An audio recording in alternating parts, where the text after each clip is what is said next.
गोह मान माना माया लोभा बंधस कारणम भनिया। हमारे शुभ और अशुभ भाव किस तरह हमारे जीवन में महत्व रखते हैं।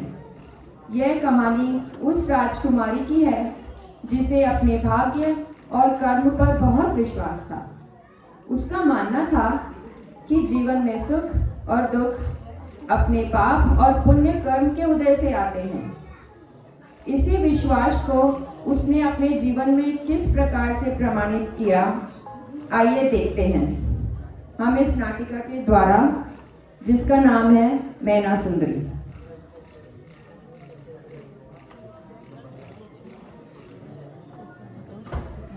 ये उन दिनों की बात है जब बिहार का प्रसिद्ध शहर भागलपुर चंपानगर के नाम से जाना जाता था। राजा सिंहरथ और रानी कमल प्रभा के राज्य में प्रजा अपना जीवन खुशहाली से व्यतीत कर रही थी। उनके राजकुमार का नाम था श्रीपाल। जैसे जैसे समय बीतता गया, राजा सिंहरथ का स्वास्थ्य बिगड़ने लगा। इससे दो गंभीर समस्याएं सामने आ गई। एक तो राजा का बिगड़ता स्वास्थ्य और श्रीपाल की बाल्य अवस्था। इसी का फायदा उठाने के लिए राजा सिंहरथ के भाई अजित सेन राजगद्दी पर बैठना चाहते थे। अकस्मात राजा सिंहरथ की मृत्यु हो जाती है और अजित सेन अपने सिपाहियों को रानी कमल प्रभा और श्रीपाल को मारने का आदेश देते हैं। रानी कमल प्रभा प्राण बचाने के लिए अपने पुत्र श्रीपाल के साथ बाहर निकलती हैं। आइए चलते हैं हम चंपापुर।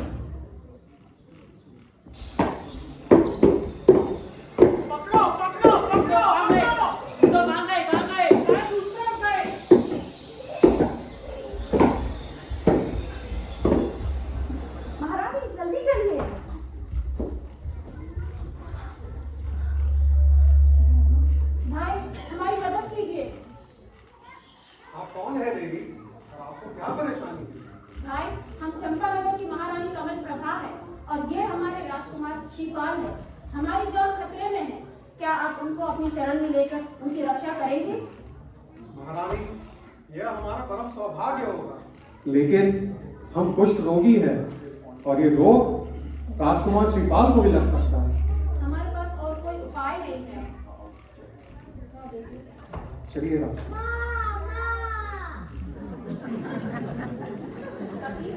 हमने कुछ गलत तो नहीं किया? नहीं महारानी, आपने कुछ गलत नहीं किया। राजकुमार के भाग्य में यही लिखा है। शायद राजकुमार के भाग्य में यही लिखा है।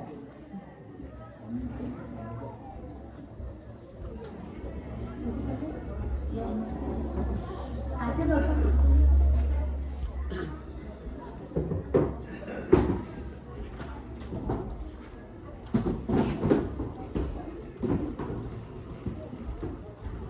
रानी के पास कोई और उपाय न होने के कारण कुष्ठ रोगी श्रीपाल को अपने साथ ले जाते हैं।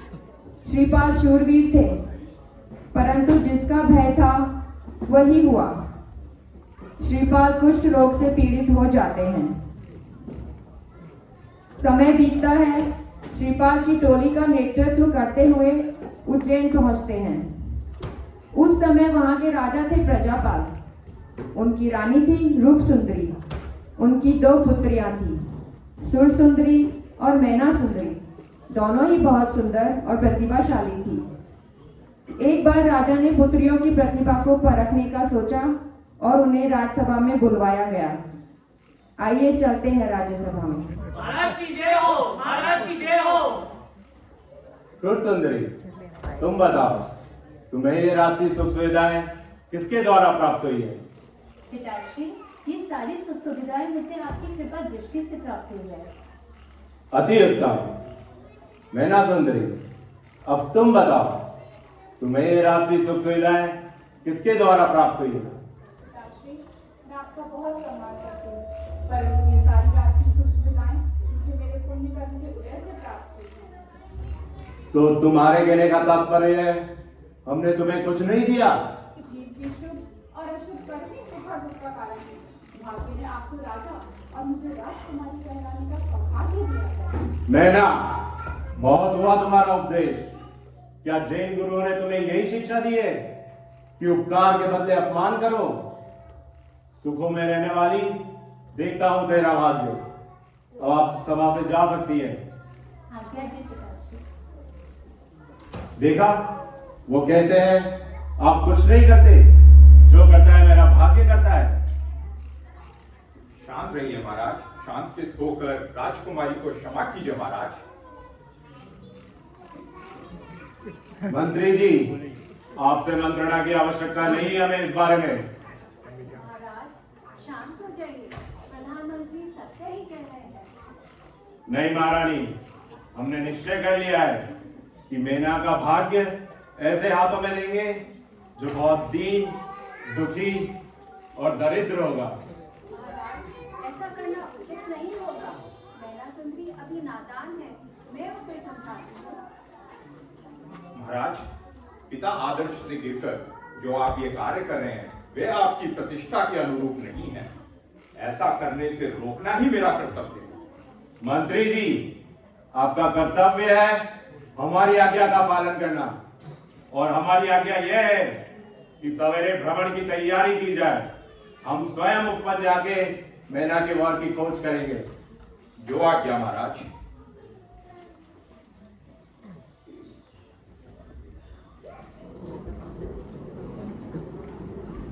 भाग्य कौन बदल सका है?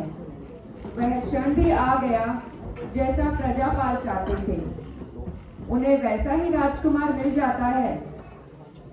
राजकुमार श्रीपाल 700 कुष्ठ रोगियों के साथ उसी नगरी के बाहर आकर ठहरे हुए हैं। आइए देखते हैं राजा प्रजापाल व राजकुमार श्रीपाल के बीच की वार्तालाप।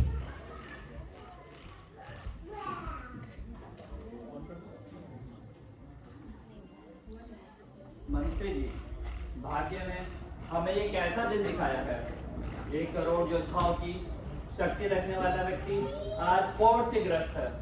आप सही कह रहे हैं महाराज, किंतु धैर्य रखिए, दुख के बाद ही सुख आता है। मंत्री जी, लगता है हमारा परिश्रम पूरा हुआ। यह बिल्कुल सही रहेंगे मैना के लिए। आप जाइए और पता कीजिए ये कौन है और इस उपवन में क्या कर रहे हैं। जो आज्ञा महाराज।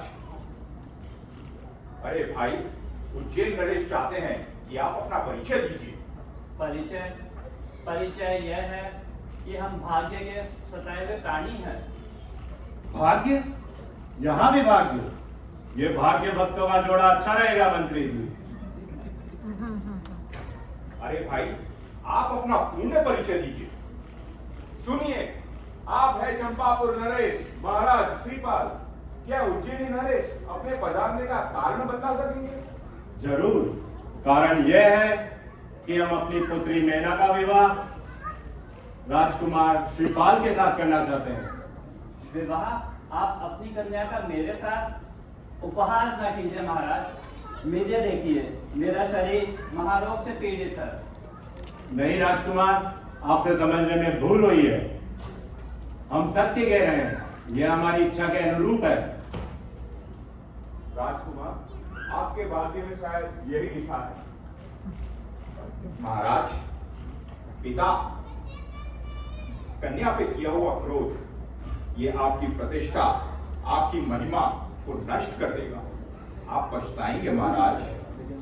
भूल में है मंत्री जी आप। क्या आप नहीं जानते कि श्रीपाल एक क्षत्रिय राजकुमार है और राजकुमारी का राजकुमार के साथ विवाह होना कोई अनर्थ की बात नहीं है। अब राजमहल जाके विवाह की तैयारियां की जाए। जो आज्ञा महाराज।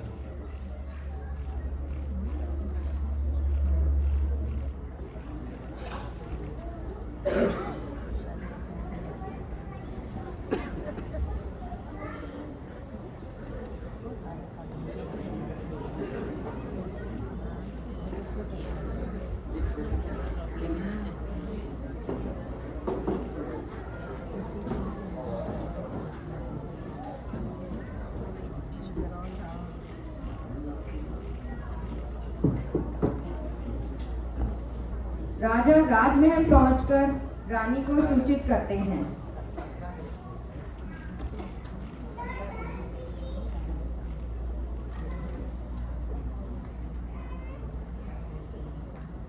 मिल गया महारानी, हमें अपनी बेटियों के लिए वर मिल गया है। परंतु महाराज, आपको इतने कम समय में उचित वर मिले कहाँ?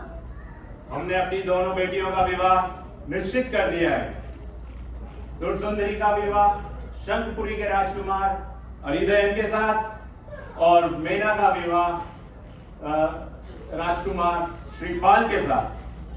लेकिन महाराज, बस अब हम और कुछ नहीं सुनना चाहते हैं। आप विवाह की तैयारियां कीजिए।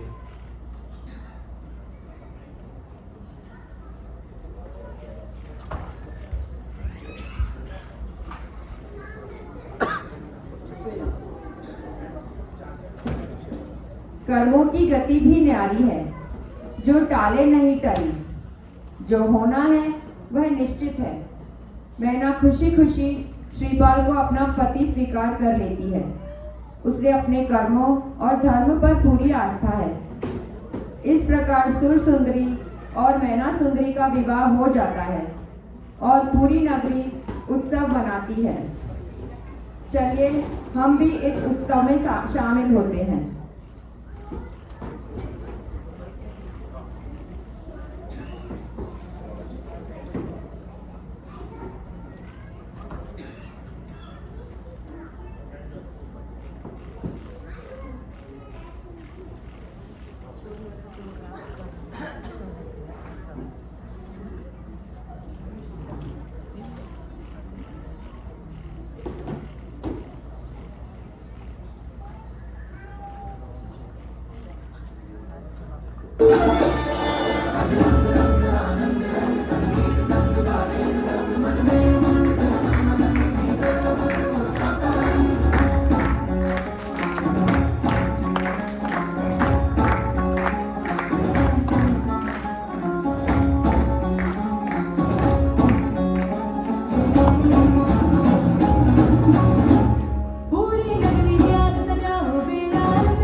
श्रीपाल बैठे हुए हैं। मैना पति सेवा में संलग्न है। श्रीपाल के मुख पर व्यग्रता सी दिख रही है।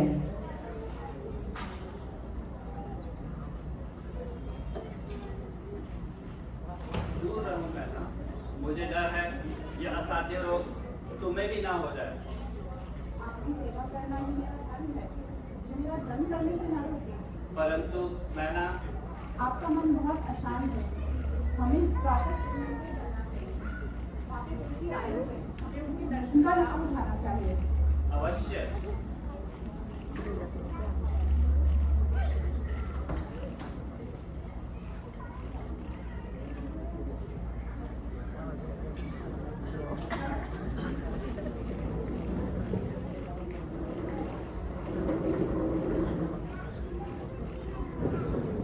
इस प्रकार वे प्रभु के दर्शन एवं उनकी वंदना करने गए। प्रभु की शांत मुद्रा का दर्शन कर श्रद्धा पूर्वक प्रभु की स्तुति की। तदुपरांत वहीं बैठे हुए गुरुवर के चरण बिंद में झुककर मैना ने गुरुवर से पूछा,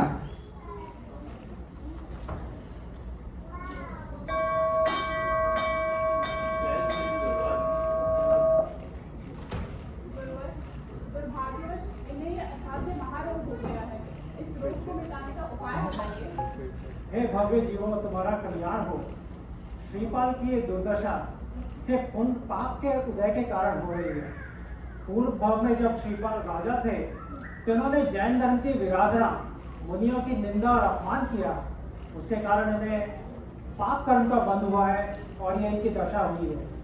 जब इन्हें पुण्य कर्म का उदय होगा तब इनका ये रोग स्वयं ही दूर हो जाएगा। इसके लिए तुम नियमित स्वाध्याय, पूजा, दया, दान, भक्ति, पंच परमेष्ठी की आराधना में अपना उपयोग लगाओ। उससे तुम्हें पुण्य कर्म का बंध होगा और जब वो उदय में आएगा तो रोग स्वयं ही दूर हो जाएगा।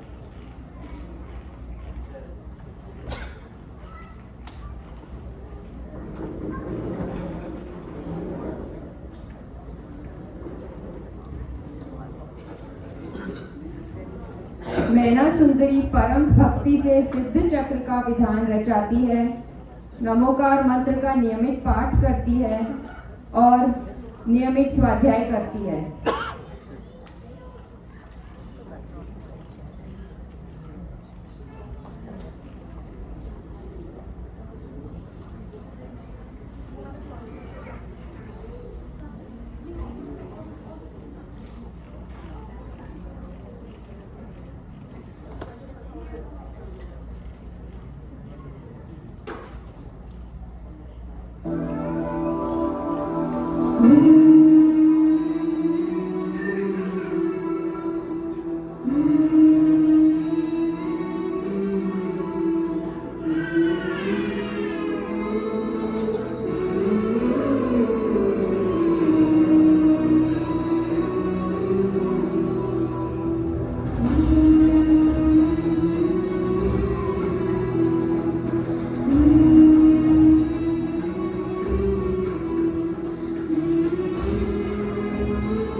समय बीतता गया और कार्तिक का पवित्र महीना आ गया। असाता कर्मों के नष्ट हो जाने से श्रीपाल स्वस्थ हो जाते हैं और मैना और श्रीपाल देव दर्शन के लिए जिन मंदिर आते हैं, तभी वहां राजा प्रजापाल और रानी रूप सुंदरी आते हैं।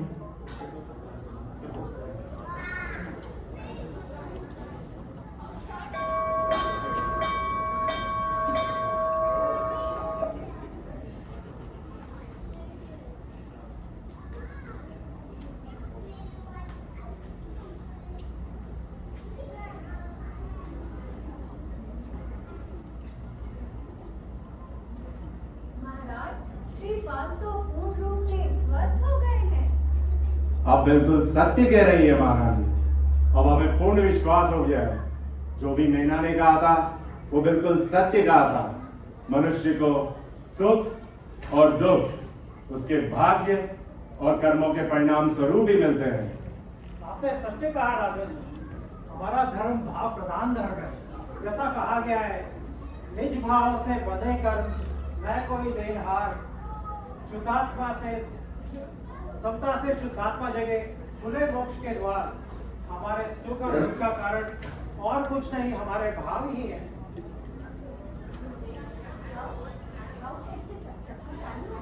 हाँ, भावों में बहुत शक्ति होती है। और सुनो, भाव 3 प्रकार के होते हैं, अशुभ, शुभ और शुद्ध भाव। मैं भी गुरुवर से एक प्रश्न पूछना चाहता हूँ। अवश्य। भावों का कर्मों से क्या संबंध है? भावों का कर्मों से बड़ा घनिष्ठ संबंध है। जब हम अशुभ भाव में अपना उपयोग लगाते हैं, जब हम क्रोध, मान, माया, लोभ 5 प्रकार के पाप, 4 विकथाएं इनमें हमारा उपयोग लगाते हैं, तो हमें पाप कर्म का बंध होता है। और जब वो उदय में आते हैं तो हमें दुख देते हैं। और शुभ भाव, जब हम अपना उपयोग स्वाध्याय, पूजा, दया, दान, भक्ति, पंच परमेष्टि की आराधना में लगाते हैं, तो उससे हमें पुण्य कर्म का बंध होता है। और जब वो उदय में आते हैं तो हमें सांसारिक सुखों की प्राप्ति होती है। आज मैं समझा हूं कि ये भी बंध का ही कारण है। सुख से भी बंधन? हाँ, बड़ा गंभीर प्रश्न है। सुख से भी बंधन, क्योंकि बंधन चाहे बेड़ी, चाहे लोहे की हो, चाहे सोने की हो, बंधन तो आखिर बंधन ही है। मतलब मोक्ष मार्ग के अंदर सुख और दुख यानी पुण्य और पाप दोनों ही बंध का कारण है। तो फिर मुक्ति का मार्ग क्या है गुरुवर? शुद्ध भाव, समता भाव, न राग न द्वेष, जहाँ वितरागता हो, जब ऐसे भाव होंगे तो ही मोक्ष का द्वार खुलेगा और हमारे कर्मों का बंद होना रुकेगा। जैसा भाव वैसा धन और शुद्ध भाव ही मुक्ति का पथ है। भगवान महावीर के जन्म कल्याण के उत्सव पर हम सब अपने भावों को संभालें, 3 प्रकार के भावों को जानें और अशुभ भाव छोड़ के शुभ की ओर जाने की कोशिश करें और शुभ को छोड़ के शुद्ध भाव अपनाएं। उसी से हमारे को मोक्ष मार्ग की प्राप्ति होगी। जय हिंद।